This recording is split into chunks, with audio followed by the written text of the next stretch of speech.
The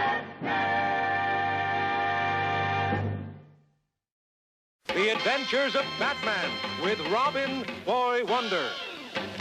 Batman and Robin, dynamic duo against crime and corruption, whose real identities as millionaire philanthropist Bruce Wayne and his young ward Dick Grayson are known only to Alfred, the faithful butler.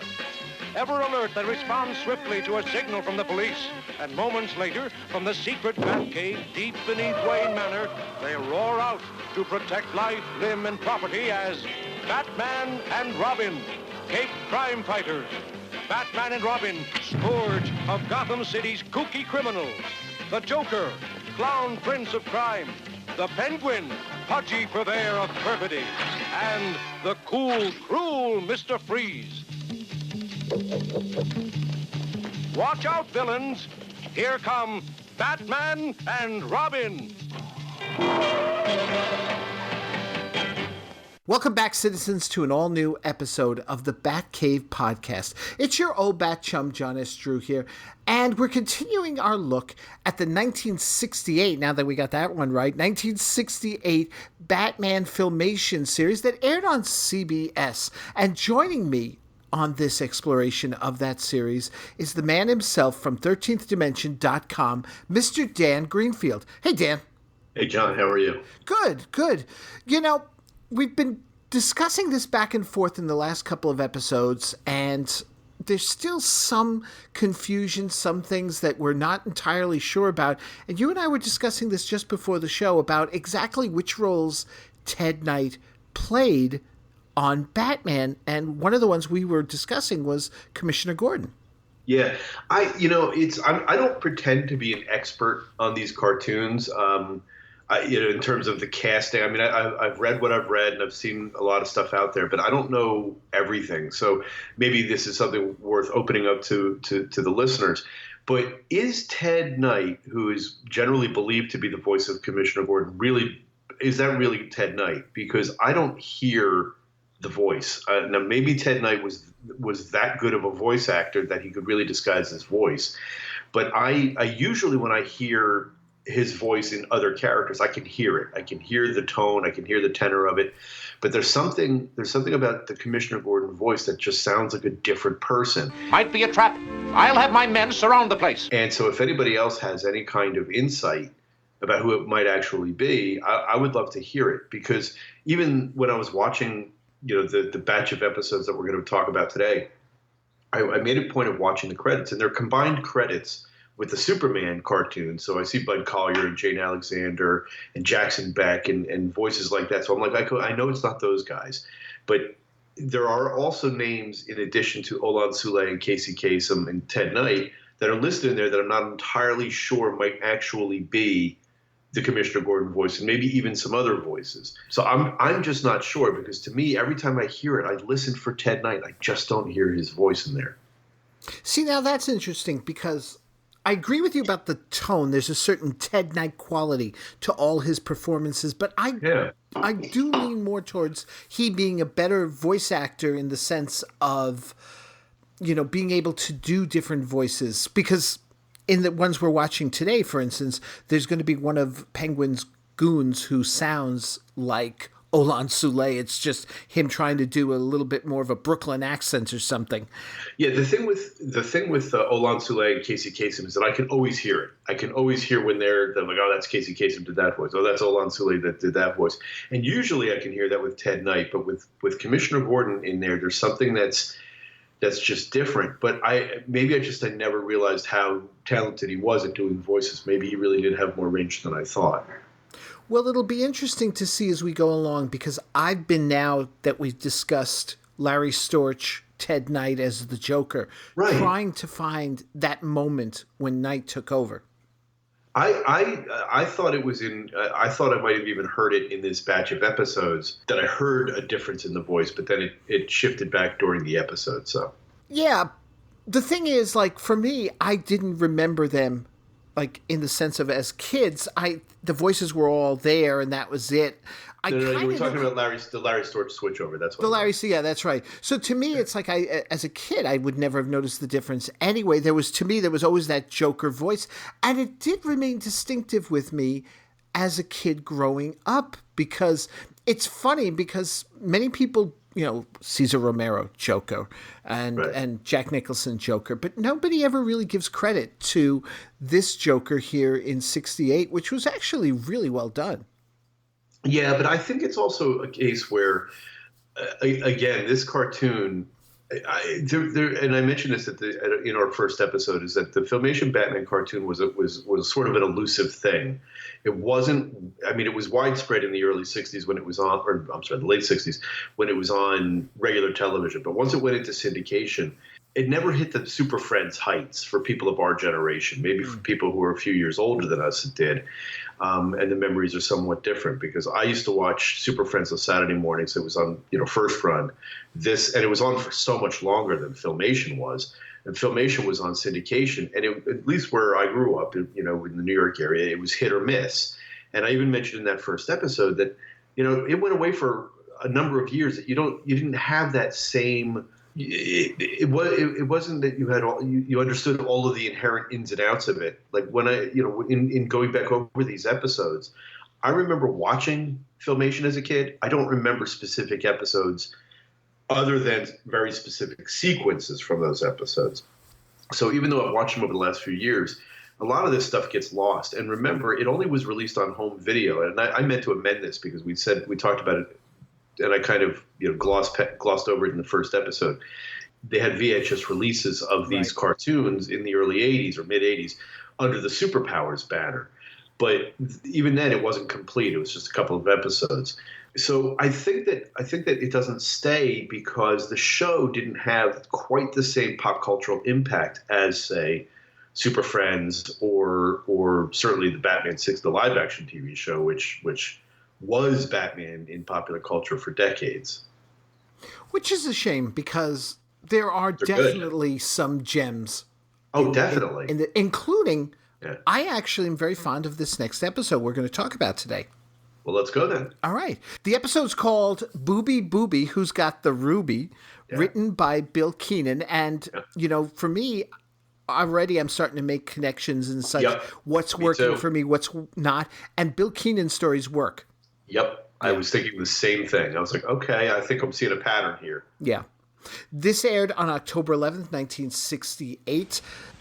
In the hallowed halls of Gotham City Museum, millionaire Bruce Wayne is personally supervising the placement of the world-famous Maharaja Ruby. Magnificent, isn't it? Sure is, Mr. Wayne. What do I do with this? What is it? I didn't order anything else. A statuette of the Penguin. How did... Oh.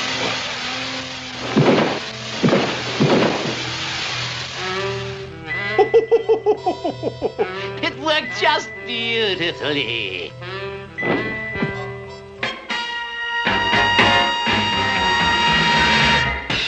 And the Penguin takes Bruce hostage. And already, this is part of what I like about it, is that Keenan liked to play with ideas and do different things, whereas he didn't seem to have a set pattern of the way he wrote his stories. Yeah, I mean, at the same time, since part of the undercurrent of this whole series of podcasts we're doing, it's a very 1966 setup as well. I mean, this is classic, at a museum, and everybody's overcome because something is getting stolen or surviving. How many Batman episodes open this way? But as a brief aside, as I've been saying as we've been talking, how I want a set of Filmation style action figures. I saw that little penguin statue, and I'm like, I want one of those. I want one. Make that, please, somebody. Yeah. That was cool, and also cool because as they're leaving, he's taking off on the helicopter and such. His departure is witnessed by Catwoman.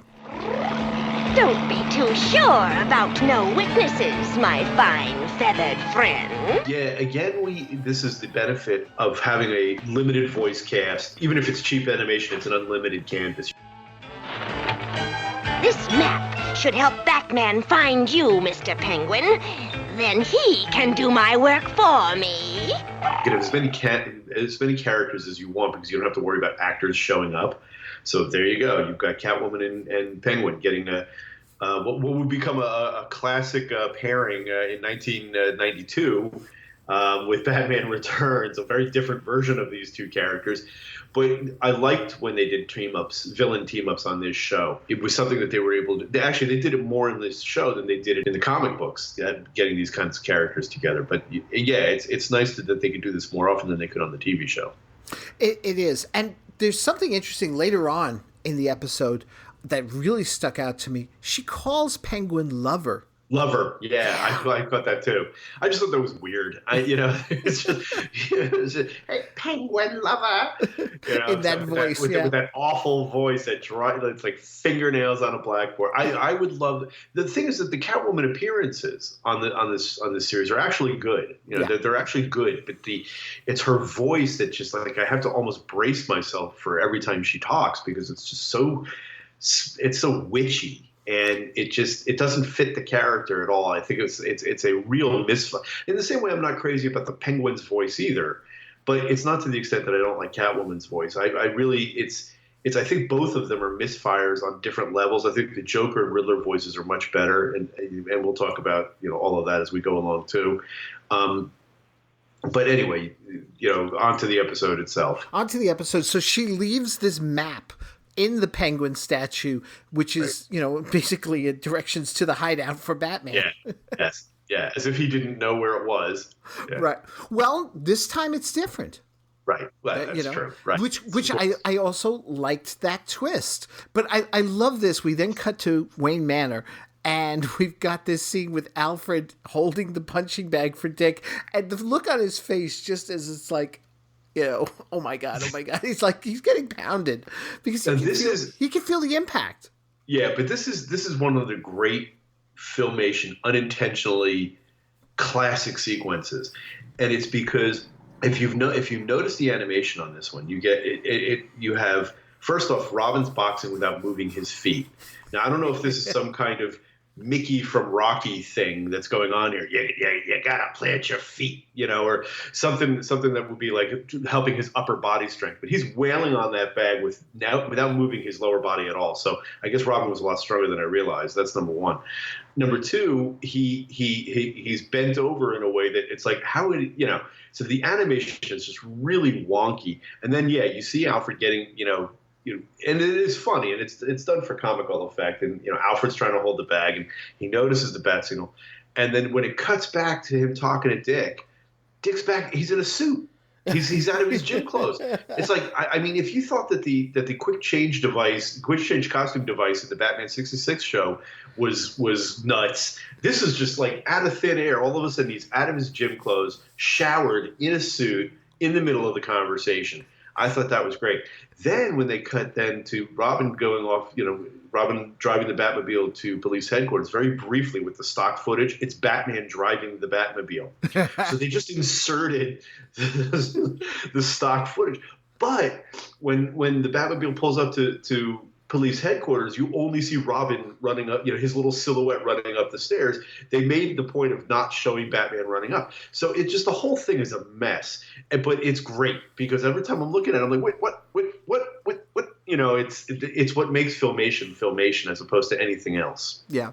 And we get the capper to the scene when Alfred, turns back and he says it's the bat signal and not a moment too soon.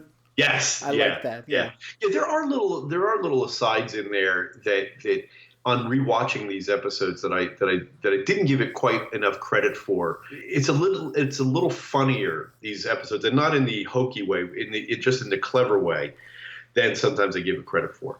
Yeah. So Robin makes it to Gordon's office and he learns of Bruce's kidnapping. He decides to head to the mausoleum, and Gordon says, "I'll go with you," which is interesting too. Yeah. Yeah. And we get Barbara there as well. She excuses herself because she's going to go change to Batgirl. Which is great because I'm a huge fan. I was always bummed because I wasn't able to do your Siren episode on the 66 show, but that's one of my favorite episodes of that show. And it's the Batgirl Robin team up, or anytime there's a potential for a Batgirl Robin team up, I think it's fantastic. Even more than like a Batman Batgirl team up, the chemistry between those two characters always worked for me. And it's no wonder that they eventually turn that into some kind of romance, kind of a star-crossed romance years later. First in Batman Family in the comics, and then later, later on they retconned him actually to be the same age. But when you had an opportunity for them to go rescue Bruce Wayne or rescue Batman, I always appreciated that. So we see Penguin's new hideout here. It's at Rest Haven Cemetery, and I love this for a number of reasons. It's not abandoned. Right. He gets the joke in about not a living soul knows about this. Right. And he's got the place tripped out. I mean, he's got the entrance to his underground lair there with the grave, and then he's got the mausoleum that opens up and lets the helicopter in. Yeah, it's definitely a good lair, and you're right. It's not his mountaintop nest. It's also interesting in that it doesn't really, it's kind of creepy for the Penguin. You wouldn't think that, at least thematically, the idea of the Penguin being in a graveyard is not. You can see the Joker more. I think. Mm-hmm. Certainly because the Joker, I mean, even though he's not in this version, Joker being a homicidal maniac, I wouldn't ever really place the Penguin in a graveyard. And again, it kind of goes to the, usually they play strictly with the theme. But you're right, it is a bit more clever that they've got him here. And certainly it's more clever just by virtue of the fact that it's not the nest. Yeah. So Robin finds the map and he asks Gordon, let him go in alone to go after Bruce, so this way Bruce doesn't get hurt, and Gordon agrees to that. But Batgirl overhears the conversation, and she follows him. He gets to the graveyard, manages to trip the switch to the entrance, and is quickly caught as the stairs leading down slides into Bruce's cell, I guess you could call it there. You'll pay for this, Penguin! Temper, Mr. Wayne. I merely mean to provide you with company in your final hour. Robin, are you all right? Boy, I sure bungled this one. Don't worry about that. We've got to find a way out of here. Forget it, Mr. Wayne. Not a chance. I'm sorry you have to get yours along with the boy Boo-Boo, but that's life. Or should I say, in this case, death? What foul fate does the Penguin plan for Bruce Wayne and Robin? We'll find out soon enough, I'm afraid. So don't miss the thrill-packed conclusion. Coming up next.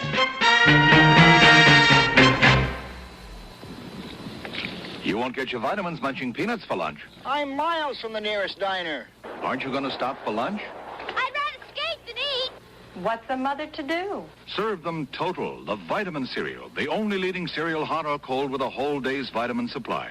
1 bowl, 1 ounce gives you 100% of every minimum daily adult vitamin requirement now set by the U.S. government. Enjoy Total every day. Feel vitamin safe all day.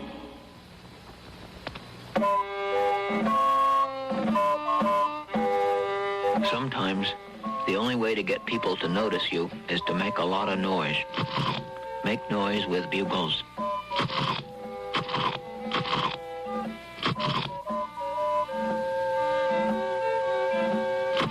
Bugles are love, truth, beauty, corn, and a little salt.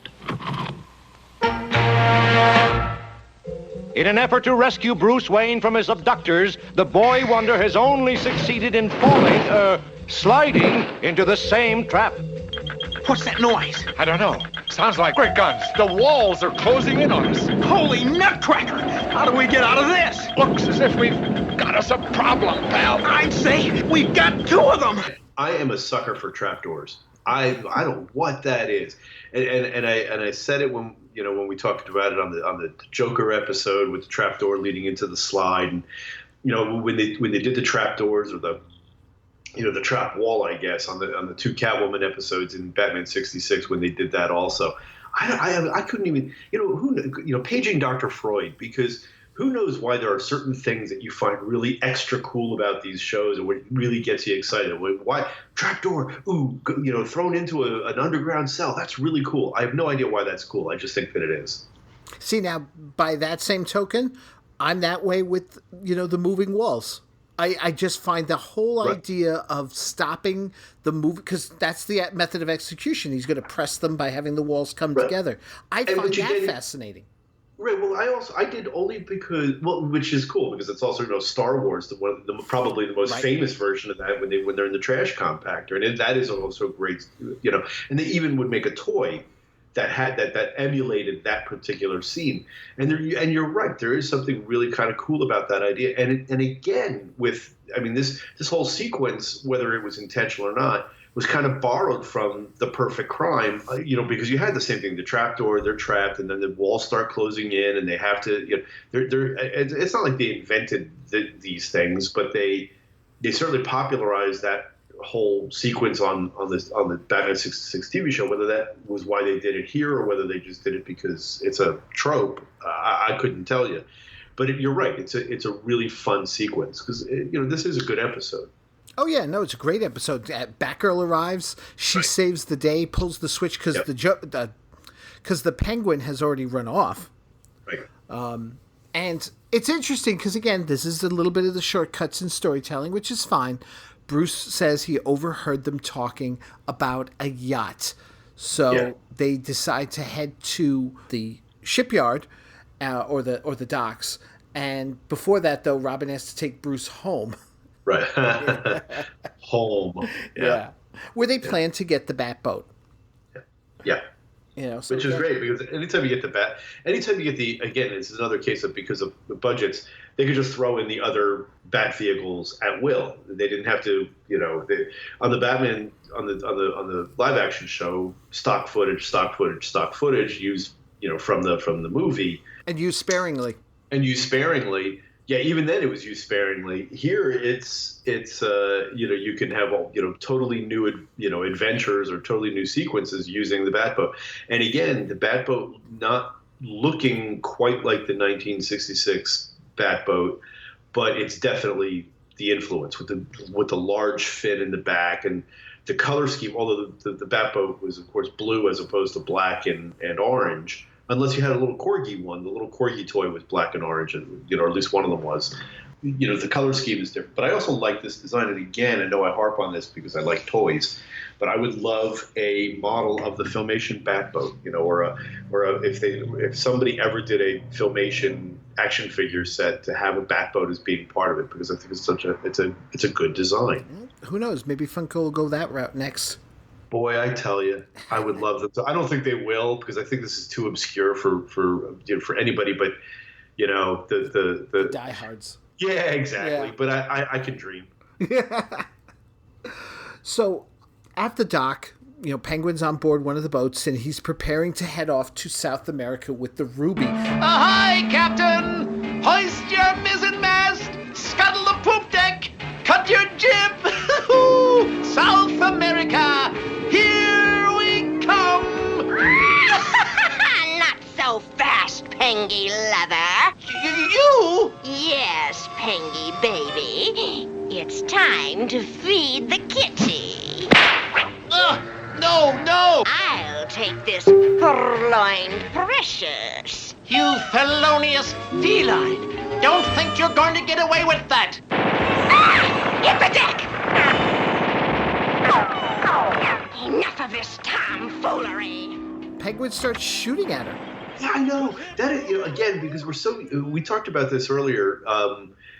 For any of your listeners, we talked about the quote unquote violence of the TV of this show, because standards were different then, and you do get bullets and gunfire in cartoons now, but often they'll use something else. But this is like machine gun fire coming out of his. I mean, Penguin, it's no holds barred. I mean, he's trying to kill her. Yeah. And she has to hit the deck, and it is. It's the villains are going to turn on each other because they always do, or they almost always do. And I'm like, holy shit, he's actually going to try to kill her here, and she has to reach up and grab the lever to put him in a net so that she can get out of there. Yeah, but she does. She manages to get him and the other goons. Right. So that she's able to escape on her catamaran, right? Yeah. Which is another nice touch. Yes. And she nearly runs over the Batboat in her escape, right. And it's funny because there's that part of me that's like wondering if this was the '60s show, if he might actually turn around and go race after her because she's a danger to the waters. not knowing who she is. Right. Or at least make a comment, to that effect. Right. Well, yeah. Because, it sort of gives her a little time to get away while he makes his way to the boat, and they find Penguin and his men all tied up. My, look at that! It's Batman! And Robin, how did he get out alive? How should I know, Bird Brain? Isn't this a pleasant surprise? Well, it looks as if someone's beaten us to it. Yeah. Some fisherman sure made himself a catch. Cut the comedy, Cape Crusaders! Let us down! First, Penguin, hand over the ruby. Too late, Batman. That pilfering pusillanimous pussycat stole it from me, and if I ever get... The Catwoman! We've got to find her. But where do we start? Of course. She was in the catamaran. The what? That boat we almost collided with is called a catamaran, or cat for short. Come on, we can catch her with the Batboat. Easy. Let's go. Hey, wait! What about us? Hang around a while, Penguin. We'll be back for you later. Come back, you miserable refugees from a Halloween party! The taunting. The taunting. The taunting. Yes, one of the hallmarks. Taunting the captured villain. Yeah. So, of course, Penguin reveals that was Catwoman, and off they go on the boat, But they no honor among thieves. No honor among thieves. Sells her out immediately. Yeah, sure. Yeah. But I love this too, because here we go again. Like you said, we don't have to, we don't have to worry about budget or anything. Well, right. And this is practical. If we come up to her on the boat, she could go faster. She could do something. Let's sneak up on her. We're going to use the scuba gear. The bat scuba gear. I was as I was watching this, I was thinking, I hope they have cool scuba gear outfits, and they didn't. I was like, man, like in the Batman 66 animated movie when they had them in scuba outfits, they had bat scuba outfits, which they should have had. And here they just have scuba gear, and I was thinking in my mind, oh, cool. My imaginary Filmation action figures might have variants, but no, I'm serious. I was thinking that, but no, it's just them with scuba things on, and okay.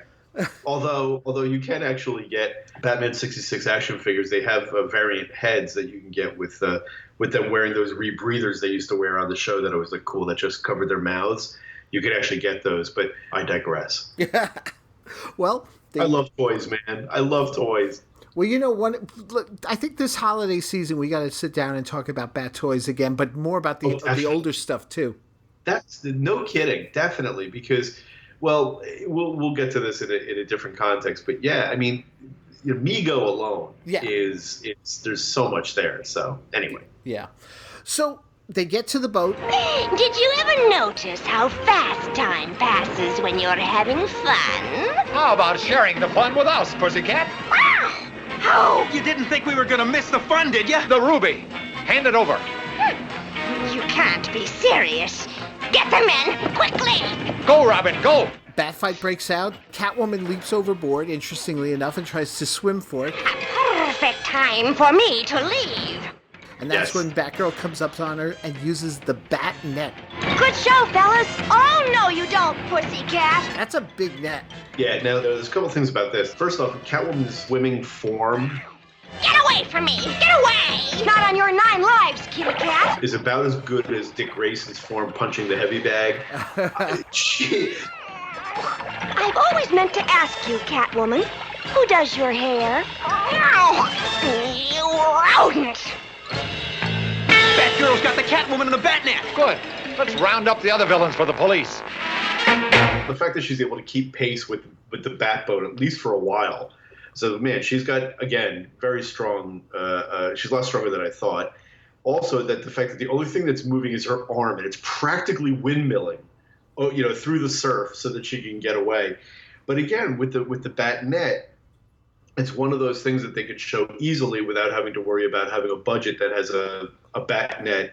You don't have to worry about the life. Okay, well, what do we need to get her out of the water? Well, a bat net, and it just pops out of the hood of the Batboat, which is cool. And it also, because this is the sexist late 60s, gives Batgirl a reason to taunt Catwoman's hairdo. Yes. The things that are nice hair is so bitchy. Yeah, I noted that too. I love your hairdo. Come on. And we get an end scene, a really corny end scene, though. Yeah. Well, they almost all are anyway. Well, they almost all are, but this one's really bad. I mean, this one just with Dick and Bruce visiting the library and wondering as they look at Barbara, who could she remind them of? Yeah. At least they're not laughing. No, that's true.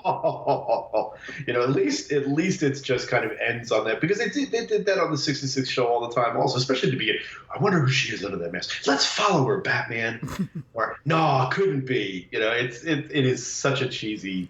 It's so cheesy. She kind of reminds me of, and then they show her without her glasses. Without her glasses, all she needed to do was wink at the camera. Yeah, right, exactly. Yeah. But you know what? I loved it. This is one of my favorites as well. It's a good episode. It's crisp. There isn't, because a lot of these episodes do the leaps, as particularly the single segments, the leaps of logic that are required to get through the episode. Sometimes they ask a lot of the viewer. They don't hear. I mean, with the exception of, like you said, the fact that Bruce Wayne has. I overheard them talking about the yacht.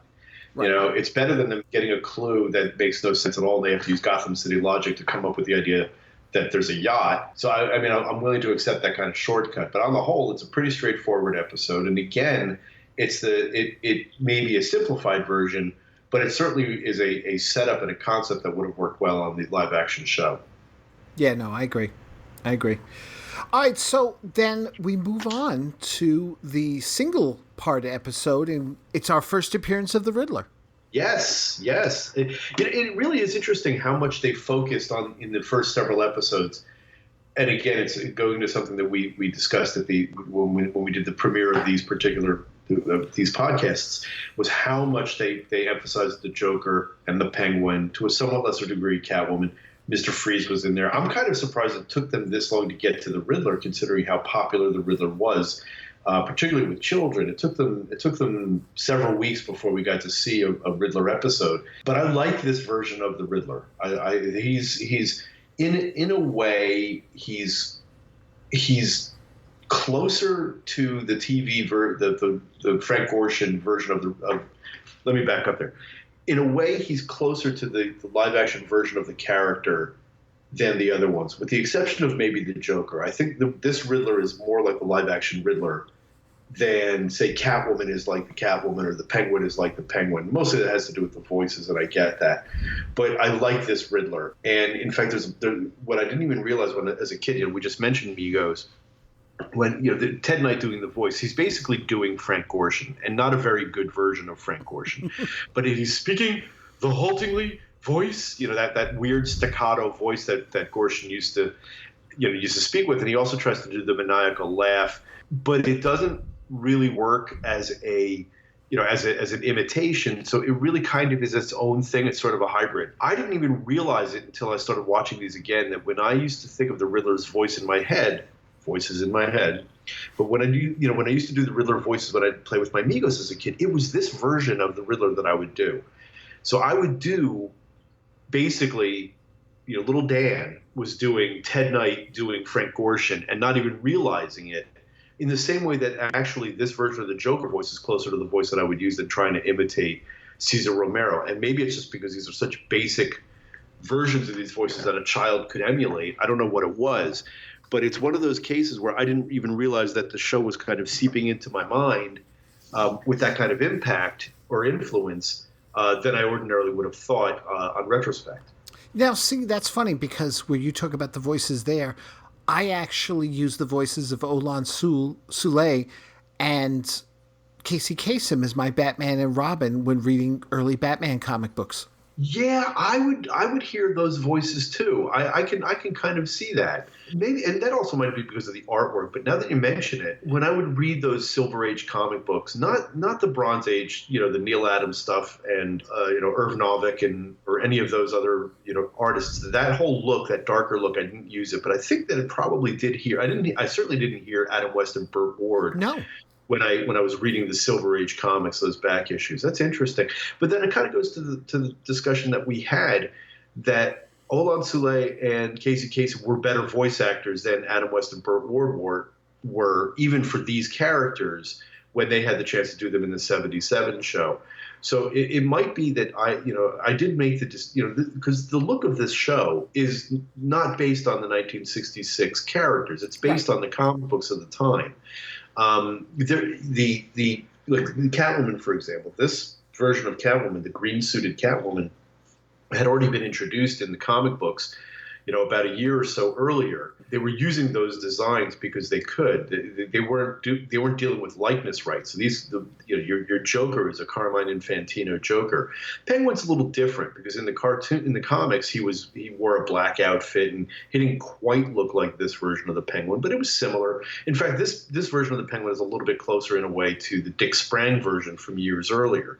Catwoman is right out of the comic books. Batman and Robin. These guys look like the house styles for DC Comics. Batgirl's a little bit off model because of the color of her outfit, but again, she's certainly closer to what was going on in the comic books than the purple Yvonne Craig outfit. Mm-hmm. So the voices in the situations were influenced, I think, more from the TV show, but the look of the show was definitely influenced more from the comics, and that probably just was down to rights and what they could do. And that I imagine that's the distinction. I can't see it really being anything else. Well, can I make one more controversial statement? Sure. Okay, Adam West, my Batman. That's right. Sure. As much as I love other portrayals. Yeah. Olan Soule, my animated Batman. Well, with all due respect to Kevin Conroy, Olan Soule. Well, when I wrote at which we published, in concert with the first episode that we did of these, I did, for your readers, if they haven't, excuse me, for your listeners, if they haven't read it, they might get a bang out of it. I basically did 13 quick thoughts on this series overall, and sort of kind of the highs and lows and some of the things that I really like about it. And Olan Soule as Batman is, it's a different time and a different style and a different sensibility than what was going on with Batman the Animated Series. But Olan Soule was as perfect for this as Kevin Conroy was perfect for that. And so I understand, I certainly can't say that he's better than Kevin Conroy, but in terms, he can't, but in terms of what we're looking at and what we're dealing with in the style, he was perfect for this. So I think he is the only one who could give Kevin Conroy a run for his money as far as voice work. Yeah, no, I'd agree. So let's talk about this episode here. It's called, or this story, Central Police Headquarters, where millionaire Bruce Wayne is visiting with Commissioner Gordon. Congratulations, Commissioner. Your charity drive reached its goal, I see. Thanks to your generous donation, Mr. Wayne. My pleasure. But isn't that a lot of money to be left at the charity fair? Indeed. That's why I'm personally picking it up promptly at 5. But what's going on in the headquarters reception room? Mr. Bruce Wayne.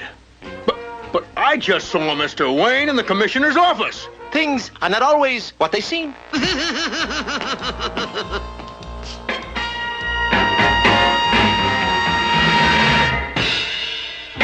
It's called 1001 Faces of the Riddler. It's written by George Cashton. And again, just like in the two-parter, we get a little bit of a difference here in that Bruce is visiting Gordon at police headquarters. Yes. It always struck me as kind of weird that Bruce Wayne and Commissioner Gordon would be friends at all. I mean, it kind of makes sense, but at the same time, it is kind of, it's certainly the coincidental, and they needed to do it for story reasons, and I totally get that. They did it on the TV show, and they do it here. But that's actually a trope that goes all the way back to the very first Batman story in 1939. Right, I was going to ask you about that. Yeah, it's actually established that they're friends before Batman is even introduced into the story. So that goes all the way back to the beginning. People think Batman and Robin, they think Batman and Joker, whatever. But in the very first story, not even Alfred, the very first supporting character introduced into Batman lore in Detective Number 27, 1939, was Commissioner Gordon. And it was opening with with Bruce and Gordon chatting. Yeah, I vaguely, it's been a long time since I've looked at that issue. Yeah, in Detective Comics number 27, other than the banner opening on the opening page, the very first frame is the home of Commissioner Gordon, who at the moment is entertaining his young socialite friend, Bruce Wayne. Well, Commissioner, anything exciting happening these days? No, except this fellow they call the Batman puzzles me. And that's, they're both smoking because that's what they did. And then the phone rings. Hello, what's that? Lambert, the chemical kid, stabbed to death? His son's fingerprints on the knife? I'll be right over. Well, basically it's like, well, Bruce, I got to go. So Bruce comes along because he's got nothing else to do because he's a dilettante. They go over to the crime scene together as Bruce Wayne, and then they find the body. And the next thing of course, Batman enters the picture later. We find out at the very end of the story that Bruce Wayne and Batman are one and the same. This is a concept that goes all the way back to the beginning. Actually, it's interesting when you think about it, because before Batman becomes more of a confidant of the police and duly deputized agent or whatever it was in those words back then, it was Bruce who learned about the crimes probably most of the time, or if he saw it in the paper. Do you know what I mean? Because there he is sitting with Gordon, and it's like, okay, then I must become... It's almost like now Barbara in the cartoon here, where every time she overhears something, then she runs off. Right, because they weren't doing the bat signal. They weren't calling Batman in. He would have to learn about it, whether it was on the radio or whether it was in the paper, like you say, maybe, even if memory serves me right, in Batman #1, the first Joker story, Bruce and Dick hear about it from... They hear about when the Joker's making threats on the radio. That's how they find out about it. It's not like they're called in to take care of it. Right. But it's nice to see here because, again, it's something different. It's not just, here's the crime. They're trying variations and such. And here we've got this thing where Gordon is actually part of the story as well. After coming back after the title, we see that they've opened the box, and inside there's a riddle.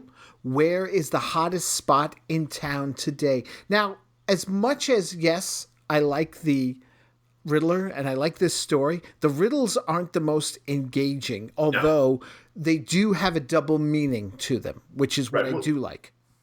Well, they always have to have that. There's always the quote-unquote obvious answer, which is never an obvious answer, and then what the real answer is, and that's a very typical Riddler thing, not only just in the comics, but on the certainly on the TV show itself.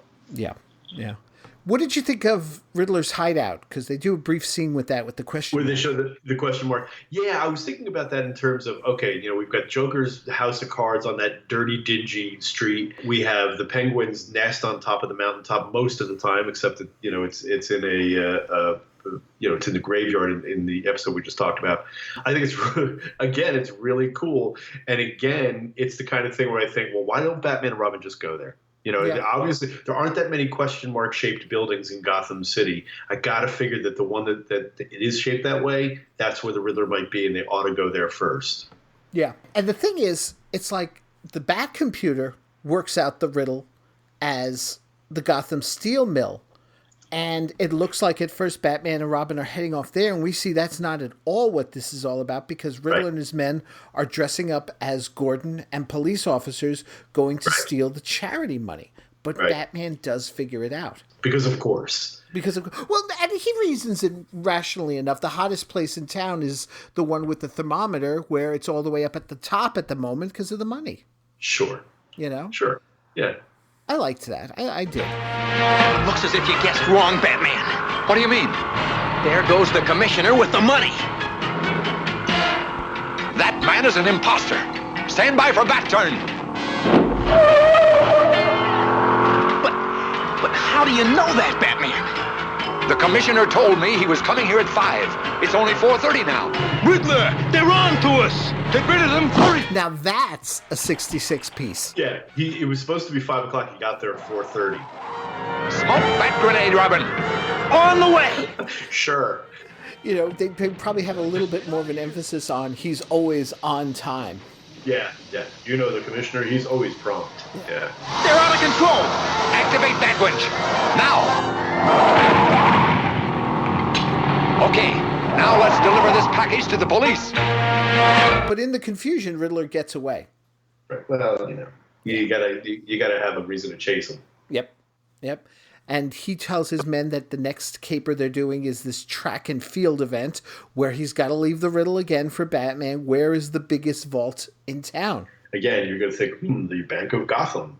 But no, it's a whole vault. Yeah. See, that's the biggest vault. Yeah. Sure.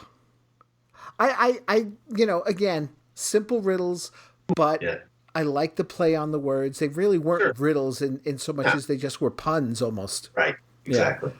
But so at the event, Riddler dressed up as an athlete. Although this is the weird thing. He looked like this is another one of these switch clothes things, because he looks like he's fully dressed in his sweater and all as he grabs the belt. But then a short moment later, he's an athlete. Yeah, it's exactly. Again, he is a real quick change artist. Yeah. I mean, I know that this is 1001 Faces of the Riddler, but boy, is he good, because he is. He's running. He's like Joe Schmo from the crowd, and then he's dressed up as a because look over there, he's a guy who's awkwardly holding. It must be him, because he's the guy who's awkwardly holding that shot put. And there you go. That's 66 again. Yeah, absolutely. That awkwardly holding that shot put. And then when he drops the shot put and the thing springs open and he gets knocked over, he picks up a hammer from the hammer throw, which looks nothing like a hammer from a hammer throw. He just picks it up. I guess he had that with him too. And of course it's an exploding hammer.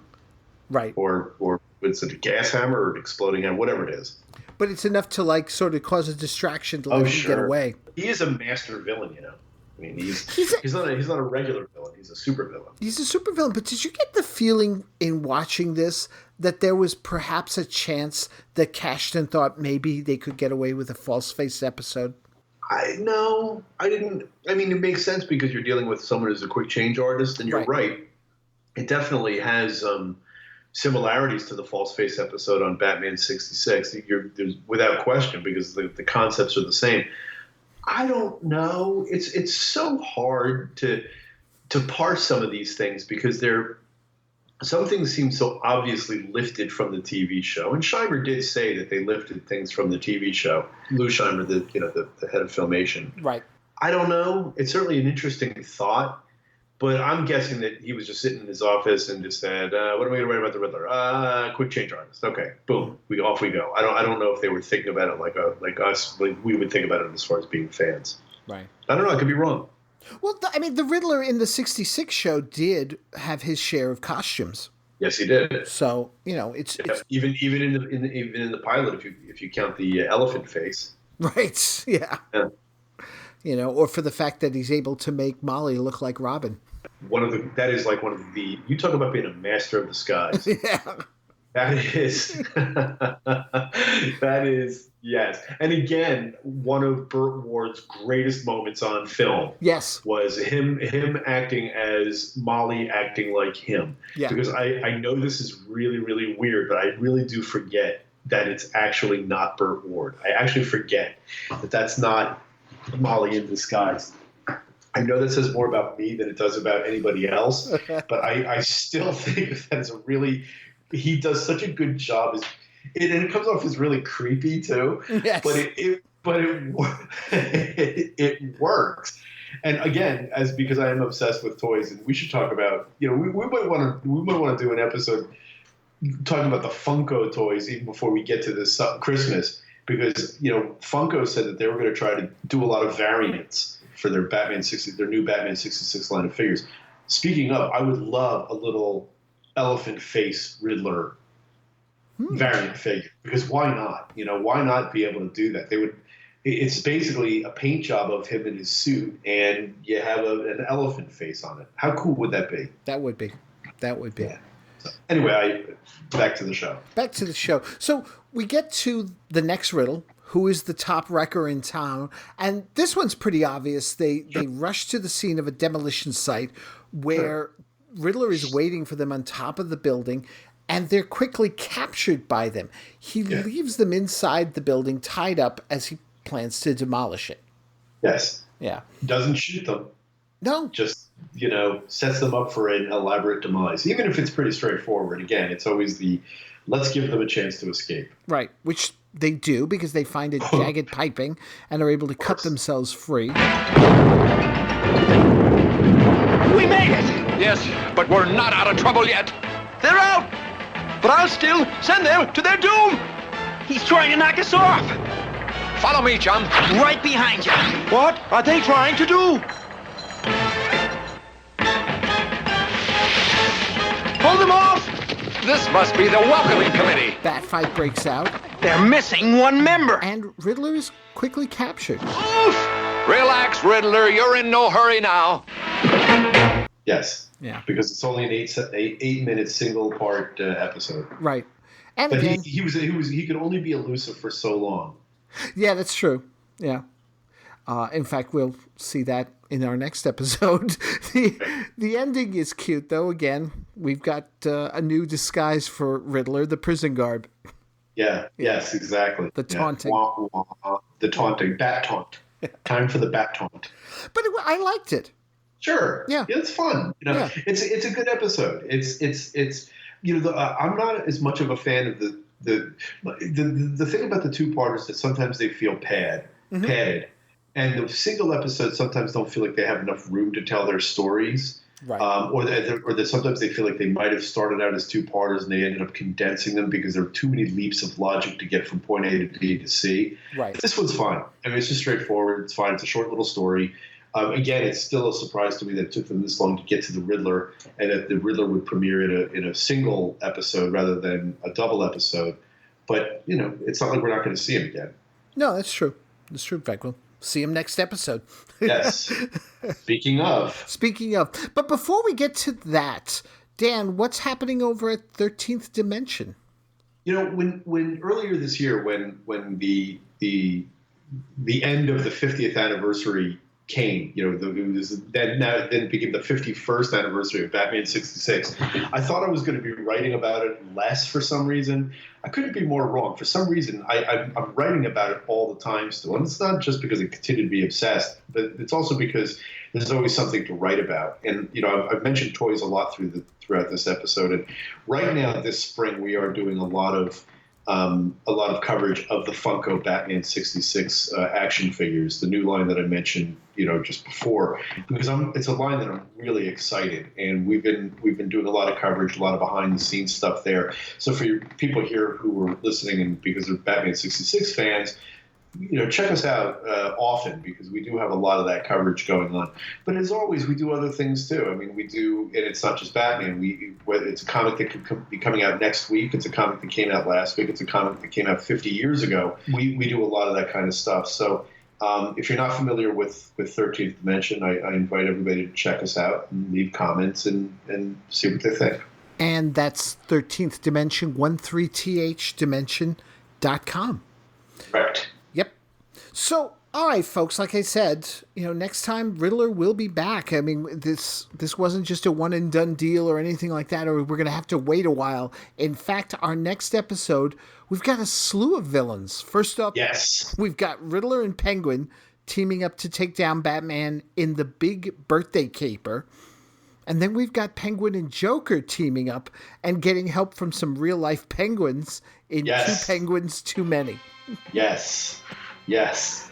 So that's going to be on our next episode of the Batcave podcast. Until then, folks, thank you so much for listening. Once again, Dan, everyone, take care. Thanks, John.